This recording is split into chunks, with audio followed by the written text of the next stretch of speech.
Hey everybody, thanks for coming back. Today we're going to be talking about self-monitoring. Self-monitoring is a self-management system that you can use to increase behaviors that you want to continue to increase or decrease behaviors. So I'm going to be fully transparent. So watching my first video post, the first thing I realized and got feedback already, which was awesome, is I say a lot. I almost just did it right there. So I figured that self-management and self-monitoring, we could talk about this, and actually I'm doing this for myself as well. One thing that I'm trying to decrease is saying in between my sentences or while I'm generating my next sentence or thought. So I'm going to actively self-monitor while I record this video. Hopefully it'll help me and you. Oh, there was an you saw that? So there's two ways we can self-monitor. We can take data, we'll pull back. First, we need to know what we're even trying to change, right? We need to pick a behavior and define it. So in my example, my behavior is engaging in or maybe ahs or any kind of non-purposeful vocal sound in between my sentences. So that's the first step in your self-monitoring program. Self-monitoring is a type of self-management strategy. It also incorporates like goal setting and self-evaluation, self-instruction.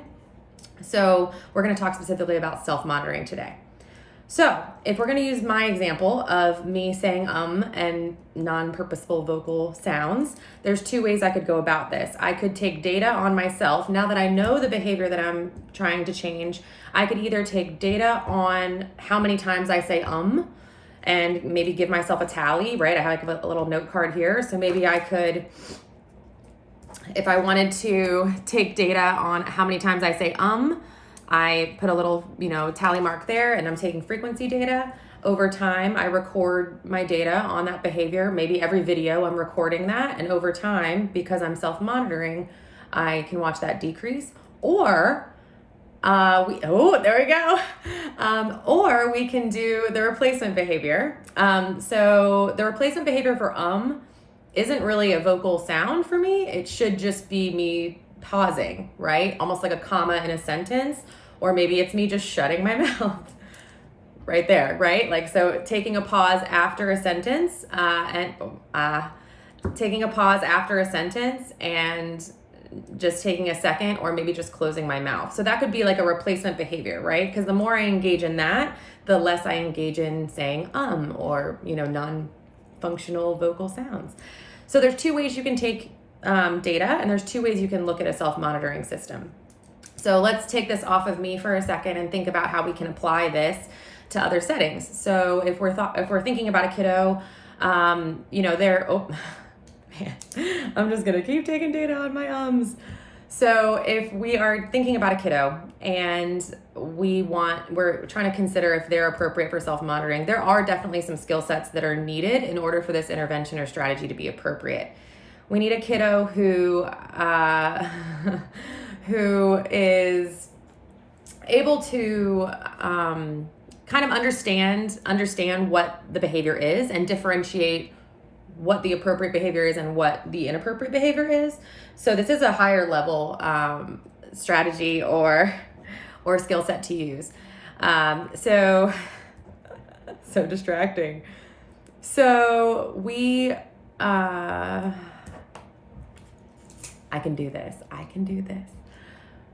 So with your kiddo, you want to look at the different types of skill sets, right? So can they self-monitor? Can they differentiate between what is the behavior, what is not the behavior? And also, are they able to be honest about taking data on themselves? So if you have, again, like I have to be honest about my ums. Every time I say I'm like, oh, I gotta write that down. Some kiddos, if they're completely independent in doing the self-monitoring system, they might forget, right? Or they know that if they don't hit a certain amount, maybe they don't access reinforcement, so they kind of fudge their data a little bit. So take that into consideration when you're looking at your learner. But again, you can use this system. This is a great system when you're really kind of pushing a kiddo to be way more independent.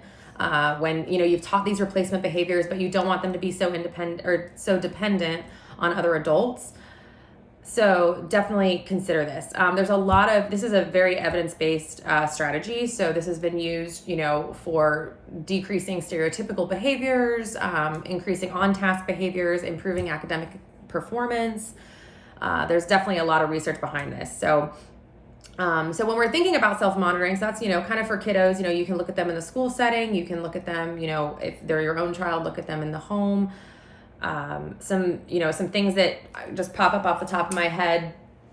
I just hit another Some things that just pop up off the top of my head for self-monitoring at home would be maybe like chores, like making their bed, or did they hang up their backpack when they walked in? Did they put their shoes where they were supposed to? Or did they, you could target more replacement behaviors. Did they use their words when they were frustrated instead of throwing something or having a tantrum?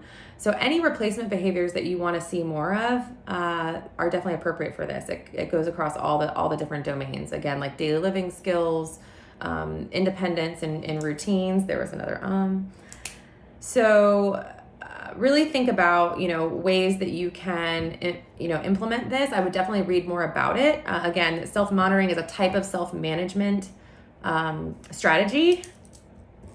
So we can look at goal setting. Behavior contracts are also wrapped into this. I don't love behavior contracts. I think they're very appropriate for only specific learners.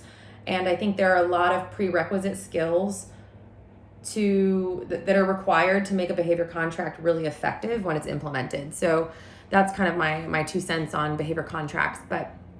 So I hope that this trial run of me telling you about self-monitoring while starting to try to self-monitor has been beneficial. Start thinking through again if you have kiddos that you're watching this for, or if you're just thinking about yourself. What are some behaviors that you can start tracking? Oh, another way I've done this. So we've taught self-monitoring to teachers. So in school settings, when we contract with school districts, or we're just doing consultation in classrooms, we have taught teachers. So if we give the teacher a goal of, hey, let's try to give behavior specific praise 10 times every 30 minutes. There's a couple cool self-monitoring or self-management strategies that we've taught teachers. The first one is putting a piece of Scotch tape on their pants or maybe on their sleeve. And every time that they give praise to some of their students, they make a mark on their piece of tape. So that's a fun way. Another one is, I had one teacher, actually, we kind of came up with this idea on our own, because they were like, I don't want tape on me, but I always have pockets. And we're like, what can we do with these pockets? So paper clips, we put again, if the quote is 10, right? Let's say you want to give behavior specific praise 10 times in a 30-minute interval to your class.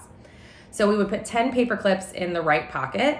And every time that teacher gave behavior specific praise, they would take one paper clip from the right pocket and put it in the left.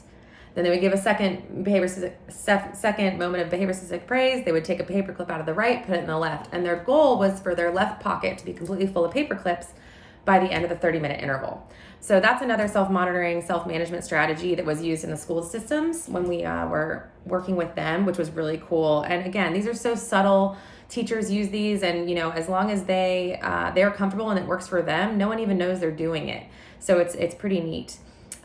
Feel free to chime into the comments if you have any fun, cool, creative self-monitoring, self-management strategies that you've used. If you used to say or any non-purposeful vocal sound in between your sentences like I do, and you figured out a way to change that about yourself, please let me know how. I would love that support.